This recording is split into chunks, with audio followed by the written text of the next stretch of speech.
All right. Welcome to another edition of the Mexican Soccer Show. If you joined us right now, it stopped at 13 seconds and then it regained it. So we got to get that fixed. Talk to the producers. I don't know what's going on. Amy's already shaking her head. But anyway, welcome to a live edition. We haven't been live for a while. Things have come up. People have been busy. The Suns are in the playoffs. And all these boxes are just being checked off, and it filters down to you. No, especially the last one. Cesar's not here today. You have games sometimes on Monday nights, and you have to go miss sitters. That's true. Jesus Christ, you're gone for 2 weeks. You're already starting. You know what? I'm glad Leon lost. Gotti, that's not directed at you. That is Gotti's here. Whatever directed to Leon. It's specifically for you. Welcome. Let's see who are already on. Say hello. Oh man, it's gonna be a sad show today. It for is a couple gonna of be a sad reasons. show. Qué semana tan mala. Primero mis Pumas pierden contra Seattle, y luego Canelo pierde, y luego las Chivas nos matan. So there's definitely, if you're a Pumas fan, if you're a León fan, and we have two fans here, it's gonna be a sad show. Yeah, so we'll kind of go over that. What a forgettable week. If you're Chivas fans, man, you haven't. I'm sure you're happy. Chivas del Norte is supposed to join us, so I'm waiting to see what they come up. But yes, let's. Yeah, how are you guys? Let's start first. As you can see, we have Cari Torres, Cari, who is probably the biggest León fan that I know, and runs the Lions Den podcast. You host the Lions Den podcast now for a while. And yeah, Cari, how are you? Tell us what's new, what's been up. Long time in the Mexican Soccer Show. It's been a while. It's good to be back, especially at this time of the era. Obviously, we hope we were here talking about how great León is advancing and, picándose liguilla and all that stuff. But unfortunately, it's not the situation. So yeah, we did our last podcast at the Lions Den podcast. Shout out to Louis and Carlos, the rest of the team. We did our last podcast, unfortunately, last week on Monday, because Leon did not make it, and we'll probably have a conversation about that. Yeah, ready to talk about everything that happened, Liguilla, Repechaje Madness, and now Liguilla. I mean, it's a good time. It's a good time because there's soccer, but it's not a good time to be a fan. This last week has been kind of, it's exciting. I mean, no one's jumping over, into a car and getting ready not to be alive anymore because of the results. But some Pumas fans out there that have been talking a lot, or LigaMX fans talking a lot. Yeah, it was a tough week. Amy, hola. How was your Mother's Day? Happy Mother's Day. Oh, thank you. We are Angel City? I was at the Angel City game, yes, enjoying my micheladas. I will say I'm on a quest to try as many micheladas at as many stadiums as possible. And the best one that I have still had is the one at Estadio Caliente. But Ben, California has a decent michelada. It's not bad, but it's not the Estadio Caliente one. So if anybody cares. Yeah, you like the micheladas? Do you have them with clamato or without clamato? Oh, no, 100% with clamato. You always have to have no, I'm the other way around. Really? But the micheladas are called different all over the place, especially in Mexico. They are. Yeah, they're called clamatos, right? They're called clamatos. I think I was in Acapulco like last month, and I was kind of michelada, and they're like, what? And I think they're ojo rojos or something like that called over there. Yeah, yeah. Oh, that's way. So they're all different. And then micheladas, some of them just have salt and lime. That's it. And then that's a chelada. The first time I went to Estadio Caliente, the second time was last season for a LigaMX Femenil Liguilla match, and she's like, "You want limon?" And I was like, "Of course I want limon." And all she gave me was like this little tiny cup of whatever. Yeah, it was terrible. So I think in Tijuana they call it a clamato, so you have to ask for a clamato. I think. Yeah, they're all different, just as long as it's red. Anyway, there's Chivas del Norte showing up in the most opportune time to say hello. Here to talk about our Lord and Savior, El Nene Beltran. It's true. We're going to talk about Liguilla, but first, all right, we've got to be here. I mean, people have been asking us about our thoughts. 16 years gone to the drain, no more. LigaMX LigaMX So running. dramatic. It's true. I'm just saying, Down the drain, though. It's not finally MLS can reign champion, and Seattle Sounders will tweet every day that they're champions, even if it's 2024. Like they won't. They'll keep going. Be like, this is how this person lifted the trophy. And Tuesday, this is how this person lifted the trophy. And you know what? Congrats to them. Congrats to the better team, to the best team of the tournament. I would have to say Seattle Sounders. And so guys, let's talk about it. Were you surprised? One, and two, does this change anything? Whoever wants to start.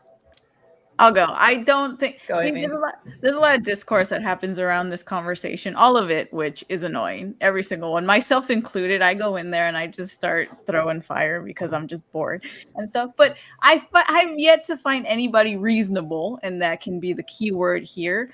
That was like, oh, Seattle is just going to be another MLS team. LigaMX has this in the bag. Like, it's Seattle. For the past, I want to say, 5 years or so, they have been pretty apparent in their development process. They've been MLS champions a few times. They have a good team. In going into that match, you had a sold out crowd. I think the day before, like even 2 days before, it was like they had less than 1,000 tickets available. They had opened up, the top portions of the stadium. So like all of that was working in Seattle's favor. And I don't think anybody that was actually focusing on like what was happening in the game thought that this was going to be like a shoe-in for Pumas to win it. Were you expecting it? Were you expecting like LigaMX to take over again? Sure, there was that factor involved in it. But I do think, and I know some people are like, well, now it's convenient for you to say that Pumas was never really a title contender because they didn't do well, in the regular season and blah, blah, blah. But I do think it's a valid thing to take into consideration. I think Pumas has always kind of like, sorry for the comparison, but they've always fought above like their weight level. And it was just like, at what point are they going to not be able to do that anymore? And it's against Seattle, a team that has a good structure, even with their injuries in the first half. The team was able to adapt really well. They're not without their good quality players. You have Ruiz Diaz, you have Roldan, you have all these solid players that are a threat offensively, that it was almost like it was a matter of time. If Pumas wasn't able to score a goal early on, they were going to come in and they were going to respond. And they did. And I think by the second goal, a lot of people have said, they just completely not given up, but it was like Seattle's winning this. There's just no way Pumas is going to respond. And that's exactly what you saw. Is it a different circumstance? I was talking to Adriana about this. Is it a different circumstance? If it's a different team? Maybe, but that scenario doesn't exist because Pumas was able to beat everybody else also in the process. So I think it was inevitable. I think, like you said, 16 years is a long time. MLS is eventually going to find one. Just happened to be this time around. And they did it in such a dominating fashion. Yeah. With 16-year-old playing Seattle. Marcos Martinez saying Seattle put a 16-year-old kid to play. Kari, 2-0 with Pumas in Seoul, looking good. The man is scoring. I think he had the most goals in the tournament. Mm-hmm. Everything was looking good. Y luego 1-2 PKs that were a little questionable, but you know what? Apparently it's rigged for LigaMX. That's what people were saying when it was up 2-0. In Seattle with great players that we've known that have scored in LigaMX, came back 2-2, and then all Seattle in the second leg.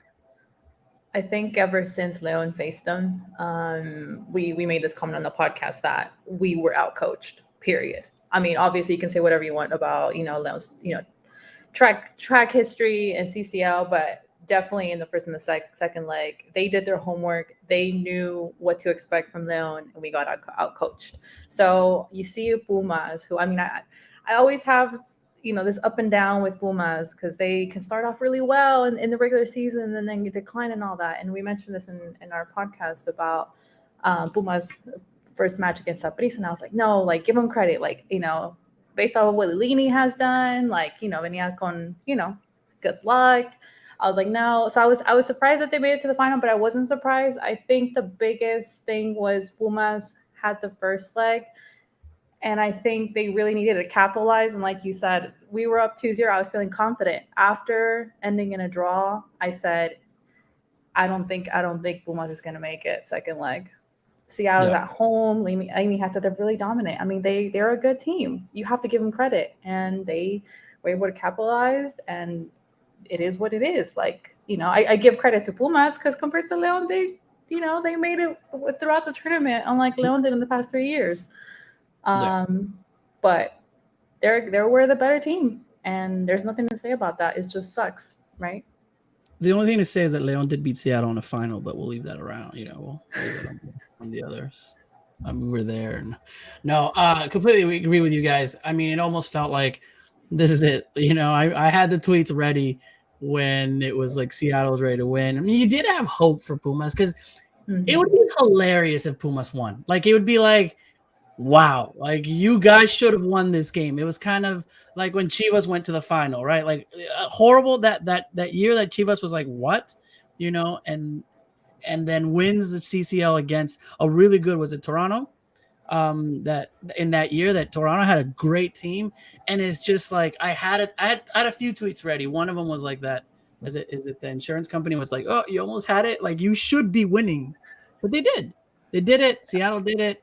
I don't know how many MLS fans. I think everyone's just like, wow, it had to have been Seattle. And I guess there's more of a joke in that, Amy, right? Because Seattle is not well liked by a lot of MLS. Not that people like all of them, but there was a team that people hated, maybe? See, it's because Seattle has been for the last couple of years a very talented team. Like they're just really, really good. And it's gotten to the point where if we're going to make a comparison, and somebody in the chat might say that I'm wrong, it's kind of like with Tigres, like they've just been so good for so long that like their fan base is also very passionate about it within reason. So it's almost annoying to everybody else that they're so passionate about their team. I do think that I also think that for Seattle to win it makes the rest of the league have to reflect on their own team, which is interesting because that was part of the banter that was annoying after they won. You knew it was coming. You knew that it was going to be part of the entire process, but Seattle winning, and I say this as somebody who does follow the league pretty consistently, both LigaMX and MLS, Seattle winning is not a reflection of MLS is now going to close the gap. Sure, they won. So MLS gets, so yes, MLS gets the bragging rights for this year, but Seattle is an anomaly when it comes to the rest of MLS teams. It's an entire, they exist in like their own kind of different sphere.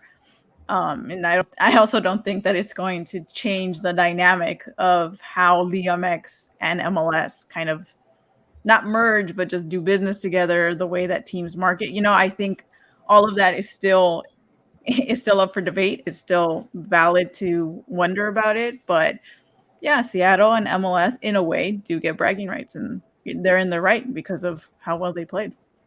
But I mean, CCL is now, because of this rivalry, has gotten to where it's at, where Liga MX, fans and MLS fans are going to be watching this. If it was a Liga MX, if it was Cruz Azul versus Pumas in the final, be like, oh, okay, fine. Like you'll watch, but you're not going to, you want that rivalry. And now I ask you, Cari, when I was trying to make notes, I mean, as a Leon fan, I would rather win right now. I know that the season, but I would rather win a CCL than another title. Well, I think that's what Eleni had mentioned, that they were, going to be focusing a little bit more on CCL. And I think we had to talk about it. And I was like, yeah, I mean, you're, getting this close. And, it was that day Real Madrid had played. So I really was like, had that feeling like, can Pumas like do it? Can Pumas do it? Like they've done it before. We've seen it. Like Real Madrid can do it. Pumas can do it. It was 4 goals versus the New England Revolution, right? 4 goals. And I remember watching. I'm like, everyone was like, they could do it.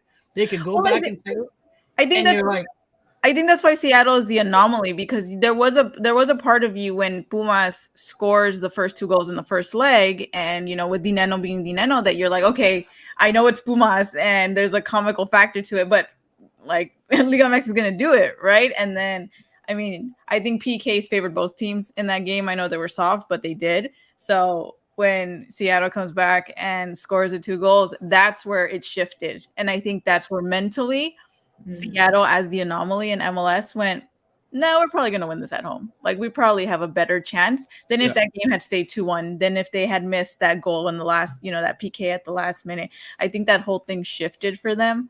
That where, in cases like LAFC and Tigres, Chivas versus Toronto, it was like, okay, this is a mess, but MLS has a chance, but there was nothing really concrete to prove that. I think in this time around, it was where, no, I think they're gonna actually do it. Because I think it was, who was it, Arch, that was like, oh, every MLS team has been leading in the first 45 minutes of a championship match, but they haven't been able to keep the lead. And I think just Seattle just disproved everything the way that so many people were used to.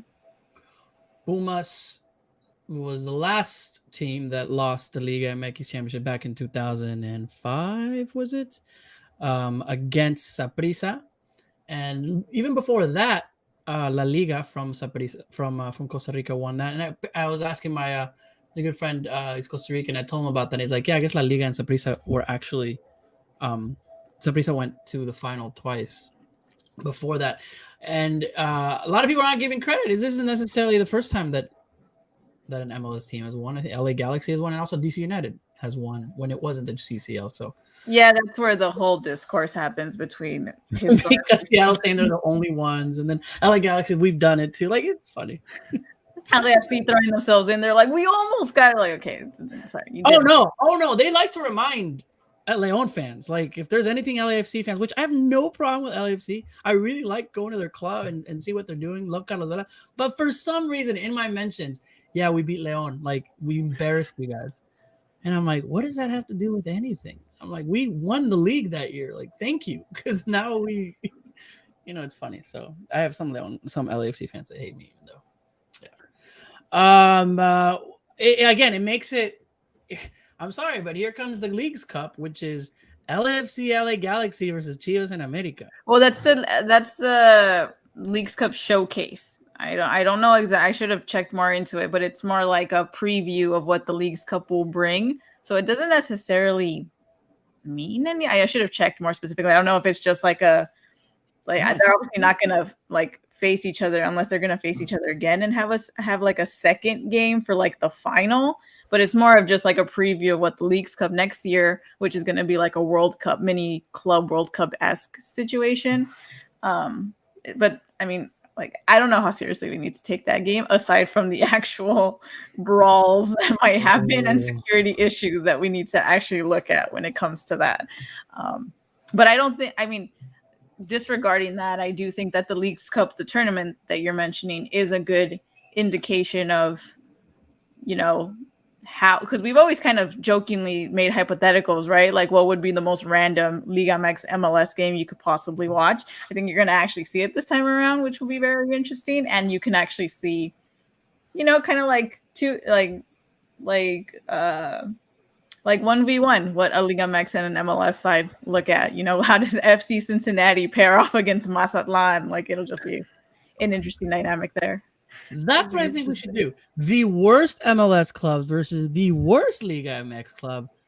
Let's see. You get some Juarez versus, Well, isn't that essentially what the Leagues Cup tournament's going to be? Like, you're definitely going to get like Juarez versus, I don't know. Austin's actually okay this season, but what's the worst? FC Cincinnati is the worst. So it's like Juarez versus FC Cincinnati. They have a good stadium.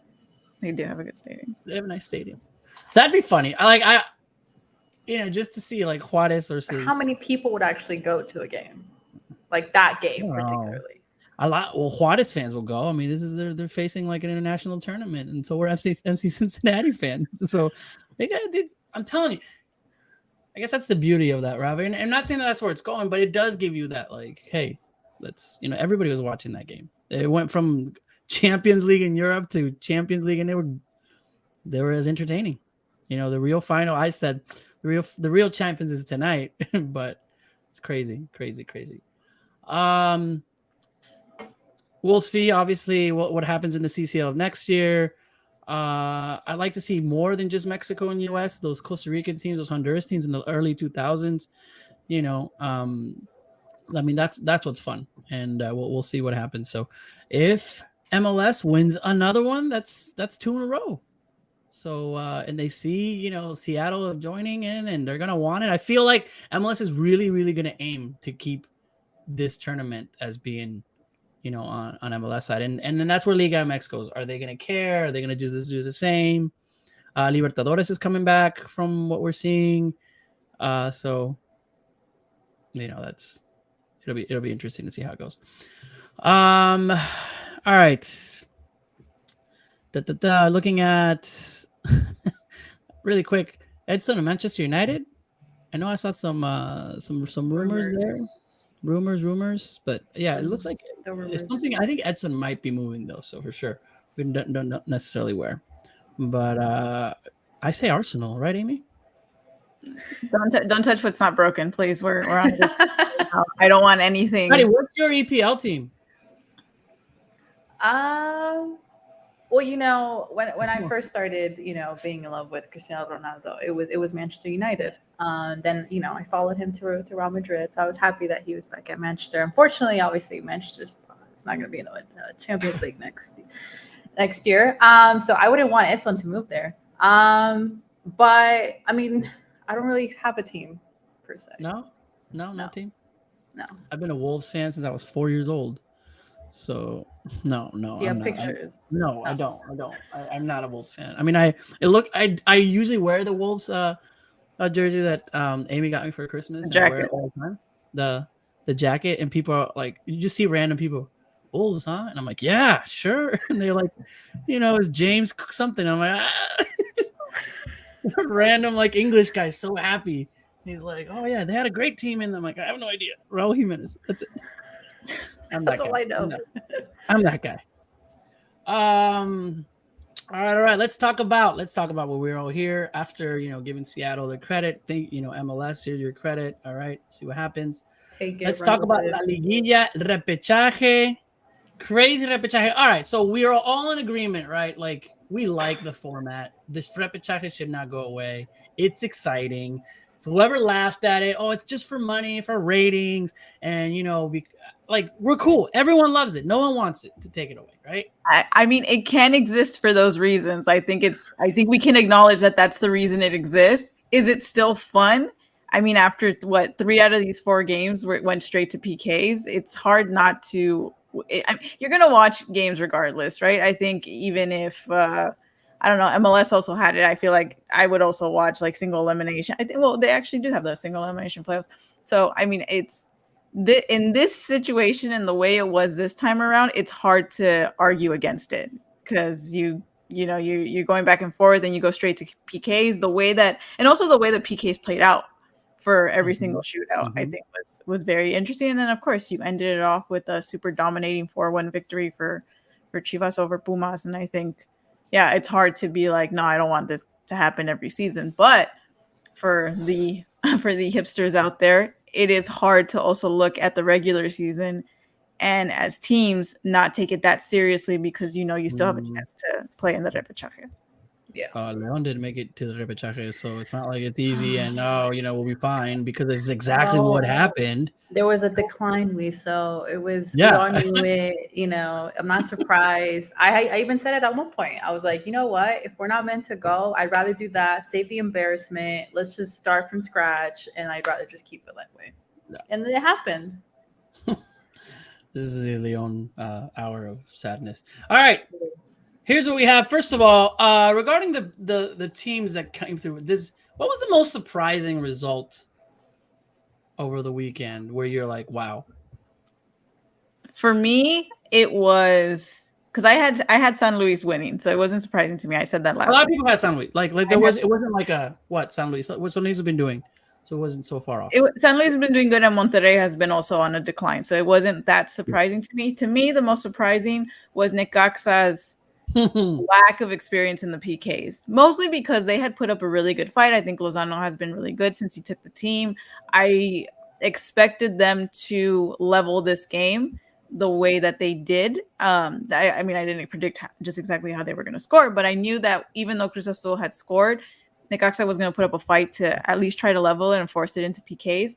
But I think they did themselves a disservice shooting the PKs the way they did. I mean, it looked elementary. Like it was just ridiculous. Like Lozano did not deserve this to happen the way that it did. Like he must have been so upset. I mean, he's a good I would like to believe he's a good coach based off of his track record. So I would assume that he was, at the end of the game, like, don't worry, guys, you put up a fight, blah, blah, blah. But also, like, just absolutely terrible PKs. It was like straight to the keeper, and you sailed one. I don't know.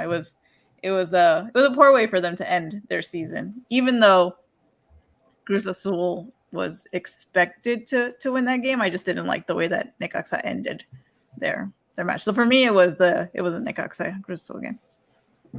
On a curious note, the team that scored to equalize was the team that lost in PKs. So that was interesting to see. In every game? Mm-hmm. So Necaxa equalized, right? And then lost. And then lost in PKs. And then that's what happened to Monterrey. They scored at last, and then they lost. And then that's what happened to Mazatlán. Oh, yeah, Mazatlán. That's true, too. Oh, yeah, good point. They're horrible PKs. Horrible PKs. You thought they could get better, but no, it was just horrible. Although credit to Anthony Silva. I mean, he's a fantastic goalie. I mean, every time I've seen Puebla, I was like, except for this half of the season on out, I mean, Puebla's had a decline, but it's fantastic goalie. Terrible PKs. I almost wanted the Chivas and Pumas to go to a PK shootout. That would be interesting. But, I mean, it was clear Pumas really gassed out midweek game.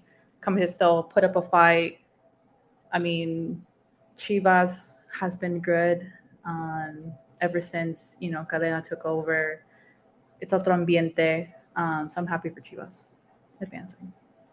Yeah, surprisingly, I think obviously PKs can go anywhere. So I was like expecting chaos, right? So, and I'm like, okay, even Cruz Azul making it. You went to PKs, you survived, right? Regardless of how bad it was, and everybody else that kind of made it. It's like, okay, there isn't anybody that shouldn't be there. Like if we saw a team that totally won because of PKs that shouldn't be there, I'd be like, all right.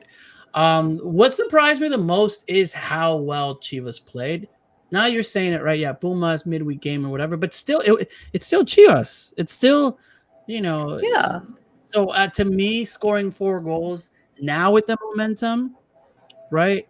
I'm almost like a lot of people have him favored against Atlas already. Like it's so funny how crazy we see these players that we want to do well. If you're a fan of the national team, you want these players to do well.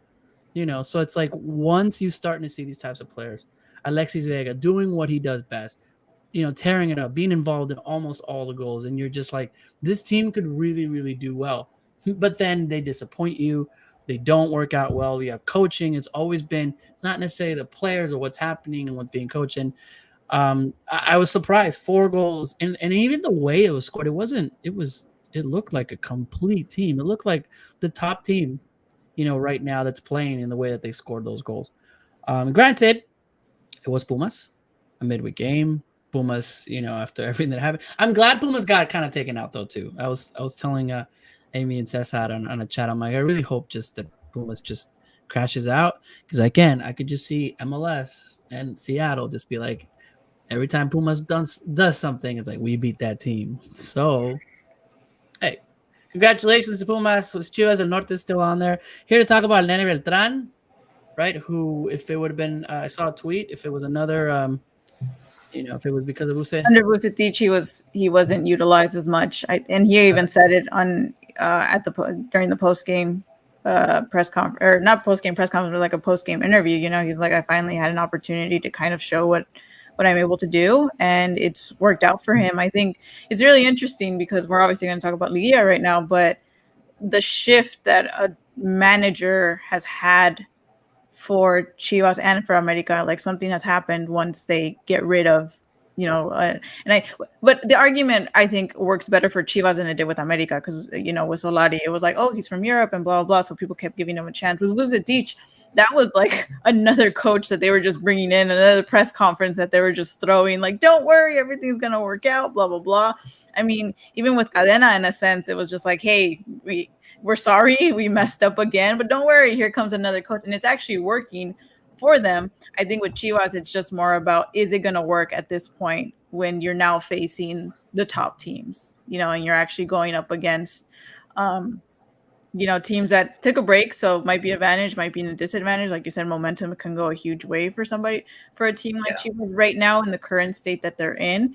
But if it doesn't, I think it's valid for Chivas fans to be kind of worried. What is, ownership going to do now? How much investment are they going to put? Are they going to keep Cadena for a second season and stuff? So I find it interesting, these very different emotions that Chivas fans are forced to go through when their team is actually doing good. But it doesn't take away, like you said, from the performance they gave on the field. Did it have a huge point in Pumas just being tired, probably being a little discouraged? Probably, but yeah, it was still a solid win from them. Cuddy, what is it that you saw with this Chivas team, that momentum? I mentioned a little bit about all the goals and how they play as a complete team. There's something else. You watch this team a lot. What do you see different from this team than going into the Liguilla? As the number one fan for Alexis Vega as well. Yes, thank you. Alexis Vega, number one fan. Thank you. Shout out to Louis from the Lions, and he's always giving me like, "Oh, you and Chivas," and I'm like, "Look, you have to let me love the players that I love, because I like Venezuela, I like Alexis Vega. If they're in Chivas, they're in Chivas." But like you had mentioned earlier, you think of national team. You want these players to do well, and you want these players to go above and beyond, and in the end, become a national team player and do well. I mean, that's what I want. And I think I was going to mention, you guys already had mentioned about the momentum. I think it was big for Chivas to go to repechaje, come out of this strong. And I see them as, really, really strong contender.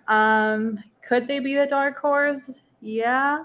Because I think no one expected them to be playing this well at this point in time from, day one of the season. But I think what Amy mentioned is interesting. You really don't know what direction the club is going to go. It's always like, who's going to come next? Obviously, when they heard Almeida was, available, but then he wasn't. He ended up signing at Greece. But now you're thinking, so depending how far Chivas go, are they going to keep Cadena, or who else are they thinking? Are they going to disrupt something that has been working well? Because at the end of the day, they have a solid squad. Like, I don't know what was wrong or what was going on with Leaño. I mean, he couldn't win more than 2 games, and all of a sudden, this switch in coach, and now they're like on fire. Same thing happened with America. Santos had a little mini run. I mean, Luis kind of came back. I mean, this season has been crazy with the coaches that had been, gone. I think all the coaches that changed made it to Liguilla, no? Yeah, because then you saw Caballero, make it into repechaje. Yeah, that's what I'm saying. I'm like, all the coaching changes actually was well. They did well. A lot of coaching changes. So I'm happy for Chivas. Obviously, I'm happy for Alexis Vega, which, to note, obviously they had mentioned about, he's signing contract and a lot, all that good stuff midweek, did the whole comunicado. I ended up dropping on a Twitter space, I think, before Guerra Novo, that he was talking to people and all that stuff. But did you guys see the giant contract that was they did pre the game that was on the field? They had him sign. I was like, why didn't they just do this midweek? It's because it's Chivas. Chivas is 25% vibes this season. It's just no. Actually, the vibes percentage fluctuates depending on how well they're doing. Right now, they're in a good mood, so they don't have to put out too many vibes. They don't have to do too many press release, random Twitter spaces or press conferences or anything. Watch, if they end up losing at some point throughout this Liguilla, then it's gonna go back up. But the problem is that this is a time when everyone expects Chivas to do something. Atlas is not gonna be an easy team. I mean, it's Atlas. That's what I mean. Right? I think that so I think as much as a lot of people have them, Atlas comes in there. Of course, Atlas is just gonna run over, and oh man. Do you think that previewing the Liguilla, do you really think it's going to be? It could happen though. That's what it could. This isn't a Chivas has been playing like this the whole season. This is all momentum, right? But that's what takes you. It does, but it could just be a farce. And I'm not. Believe me, I have already my Chivas mouth guard ready to go for my friends from Telemundo that gave me, so I can put it when they go to the final. I'll be wearing it. I'll be a Chivas fan if they're in the. I have a scarf. I made a scarf. So yeah, I have all kinds. But what I'm saying is it's two different. When every time I root for Chivas, so I'm always all right, it's good for Chivas, and and we all kind of jump on that. Laughter. Like they could lose 4-0 against Atlas, and we'd just be like, yeah, you're right. They're not going to, we saw. I think the first leg, the first leg is at home for Chivas. I think that one they'll put up a fight. I think it'll just depend on what happens in the second leg. But I feel like it'll be a fun, I don't think it's gonna boring. I don't think Cadena has actually approached a boring game so far since he started with the team too. I think it's very. I think that I would like to believe he has a plan for most games that he's had. They were very dominant against Pumas. I don't think he's going to go as dominant against Atlas because you have to be careful. But we will see. Let's preview what's happening. Pachuca, San Luis, Tigres, Cruz Azul, Atlas, Chivas, and América Puebla. All right, Pachuca, San Luis. Who goes through? Pachuca, but San Luis is going to make it difficult. I feel like it's true. It's true. I think we all. San Luis. Okay, you made it. This is as much as you'll go. So Pachuca, which has been leading, playing well, back to the Pachuca that we've seen before, and disciplined team structured. Pachuca did lose to Pumas right before the season ended, though. I think if San Luis, if we're talking about this idea of momentum, if you look at it that way, I think if you just study that game as much and see, hey, what went wrong for Pachuca there, I don't think it's going to be easy, but I don't think it's impossible for San Luis. But crazier things have happened. It is LigaMX. Tigres, Cruz Azul. I don't think anybody has Cruz Azul winning this season. I mean, I don't think this is the most leveled matchup, no? Or do you think? No, I think no chance. No chance for Cruz Azul at all. You don't think Antuna comes out and does stay? Well, I think losing Charlie was a big hole. Huge. I'm happy for Jurado. I'm really happy. I've loved him. Loved him when he was Veracruz. I'm happy he's getting his time. I love watching Santi Jimenez. Unfortunately, I think Tigres is going to go through. Yeah, Tigres is aiming to come back from the Tigres that we saw, and this is it. This could be their season if Chivas doesn't ruin it for him or America, which it's all pointing to be, and putting that pressure on him. All right, Atlas, Chivas. I say Atlas only because. Are you just saying that because you don't? Why are you saying so forcefully? No, I'm saying Atlas because I want the good juju from Chivas del Norte to go to the women's side because I think they deserve to go. Oh, they came back, by the way. They came back? I saw that. I'm like, congratulations, Chivas Femenil. You secured your place in the semifinals. So I want that good vibes to stay with the women's side because I think they've had a more consistent season than the men's side has. And so I think that they should go forward. Both winning. Chivas Femenil wins. Chivas wins. That'd be a great season for Chivas. I think Chivas wins. I'm gonna go with Chivas. Do you think they win both legs, or do you think it gets decided in the second leg? No, they win. It wins random. I think it gets decided in the second leg. Or it goes PK. Or it goes PKs. No, I think it gets decided in the second leg.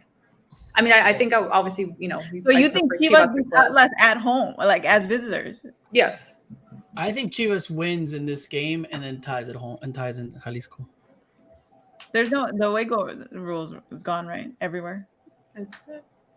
Yes. It's not back, right? They didn't bring it back for America after they got rid of it from America. If America says it, whatever happens to America, that's what goes. That's what governs right now. Block. Hey man, I blame Varro for this, all right? Because he's been too happy for too long. Like Chivas won, Arsenal won, Chivas Femenil won, NYCFC has been winning. This too much. It's too much happiness. It just feels weird. Like go back to normalcy. All right. So Amy's got Atlas, and then this is I think this is the game that más parejo. I feel like America Puebla. Absolute stupidest situation to ever be. And I'm gonna go with Puebla. Like, I don't care. I said it already. I have no faith, absolutely no shape. We're talking about anomalies. This is an absolute anomaly. That just makes no sense in any shape, way, or form that America ended up in fourth. I don't like it. I don't mind it, but I'm not going into this thinking that anything good is gonna happen from this. Really? Puebla has momentum. Puebla's gonna do it. Congrats. I don't see it. I just don't see it. I think America goes through. So I'm gonna say Puebla. I feel like America wins this whole thing. Just like they can. Like all of a sudden, this whole tournament, America wins it. It's like being at the bottom all the way up. Ódiame más type of thing. It's just such a stupid situation to find. Like they were so bad. Like it was insane how bad they were at the beginning of the season. Do we know if whoever wins, if America and Chivas win, do they face each other? I gotta check in to see that. I don't know. Bada should know. Chivas and Norte, help us out. Oh yeah, you're right. Sergio Lozano said I don't think they would go to penalties if the higher seed would just move on. Good point. Yeah. So wait, I thought that was taken away because of America. Wait, no, now I'm confused. Yeah, no, I don't think the higher thing. Oh, maybe now I'm confused too. The away goal is gone. So if you score a goal, you don't get the advantage. You just have to win by the most goals. You just have to win by more goals. But if you try, I know, it's just too much going on. Yeah. Cheers, let's celebrate the feminine. All right. So what do you guys have right now on the chat? Who wins? Check out, here's a little the Liguilla legend. All right, tell us who wins.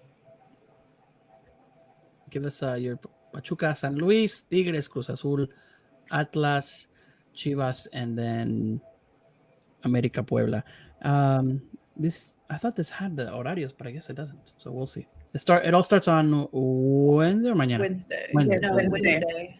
Mm-hmm. Yeah. Wednesday and Thursday. So I think it's Wednesday starts off with San Luis Pachuca, and then Puebla versus America happens afterward, and then Thursday is Cruz Azul Tigres, and then Chivas Atlas.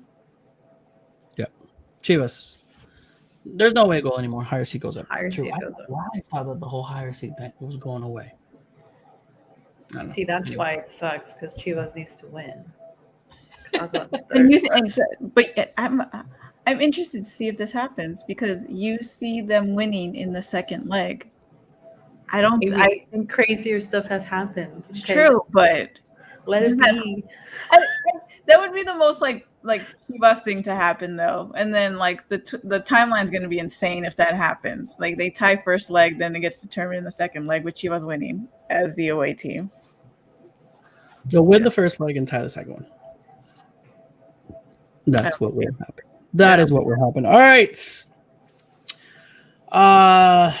Mexican national team game coming up soon. I mean, we don't necessarily have to talk about, just kind of reminder everybody. I think more of the names are going to get se van a filtrar of who's going to be in this 3 games that are coming up. Dallas, Phoenix, and Chicago. So we'll see. No real big news. Mexicans abroad. No, I mean, nothing huge. I mean, a lot of people. We'll see what's the movements. Especially. Well, I mean, Edson has a chance of winning the title. He did score this weekend to make it a draw. I'm actually I haven't been following Wolves too much, just because I'm hoping that Arsenal makes it into the top 4. So that's where my priorities lie right now. But there is a decent discussion to be had for another podcast about Raul just not being the same Raul that he was at a certain point with Wolves. Granted, Wolves in general hasn't been playing to their best level, but there? I'm gonna and I think, I mean, I look at it. I watch the Wolves game, and it's like I don't want to quite give up with Raul just yet, because it's not like he's getting these easy passes and missing these shots. Like, I don't think he's gotten the opportunities that he had from the season when he scored so many goals. Like, he doesn't get the ball as much. So I'm going, but then how do we? I mean, with Raul, it's always been a case of like it was just never the right circumstance when it happened. I think even at Benfica, it was just like he did score a decent amount of goals, but it was never to the level it was when he was with Wolves. I think Wolves had a huge factor with Wolves was the fact that Nuno was over there, and now that he's gone, they're having to play in a new system. They're having to readjust, and it's not working out for them. Again, this is more of a team. They're struggling as a team more than just an individual player. But yes, from a national team standpoint, you start to look at it like, if it's not working for him, because we had discussions like this with Chucky for a little while, but Napoli seems to be in a good place, and Chucky is a part of that process. I think it's fair to kind of be worried for what's happening over at Wolves with Raul. What's going to end? When's the EPL, like, as far as the season for next year? Is it all early because of the World Cup too? Oh, that's a great question. I don't know. I think all of them are. I think they're all going to be a little, at least a little earlier. So we'll see where we'll go. All right. Check out the Femenil really quick. Femenil, Amy, as far as Liguilla, is everything kind of decided already? No, not entirely. Rayadas versus Xolos Femenil is about to just kicked off right now. Rayadas winning that series 1-0 from the first leg. So far we've got Tigres, Pachuca, Chivas, and then looking like it's gonna be Rayadas. But Xolos can come back. They haven't been a bad team the entire season, so we'll just have to wait and see.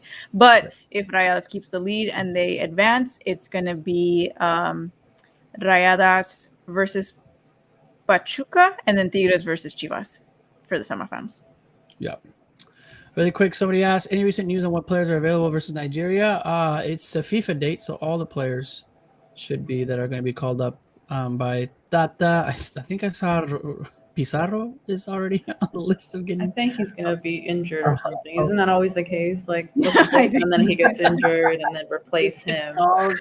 We'll see what I think the big news. See if Marcelo Flores gets called up. With that, and then what other youngsters come up with the Europeos, and when they come in, these are the only games that Tata has. They have 3 games, another game in Atlanta, then the 2 games in LA that we're hearing about. Yeah, that's it before the World Cup. So for those that say, hey, this is it, and we, the World Cup is 193 days, 96, 95 days. It's less than 200 because we had to post something about that. So it's definitely less than 200. But we'll see. You'll be seeing Kari jumping on because Lions Den podcast is a little bit of hiatus. So over for this season. It's over for this season. We decided to have her come on and give us her best her analysis, especially on the game, especially on the Chivas and Alexis Vega. So we'll see how it goes. And Cesar took the night off también con Adriana. So we'll see on the next Mexican Soccer Show next week. The craziness of the Liguilla. And yeah. And Amy, you can dismiss us because I'm about to sneeze and I don't know when this is going to come out. Bye, everybody. Adios.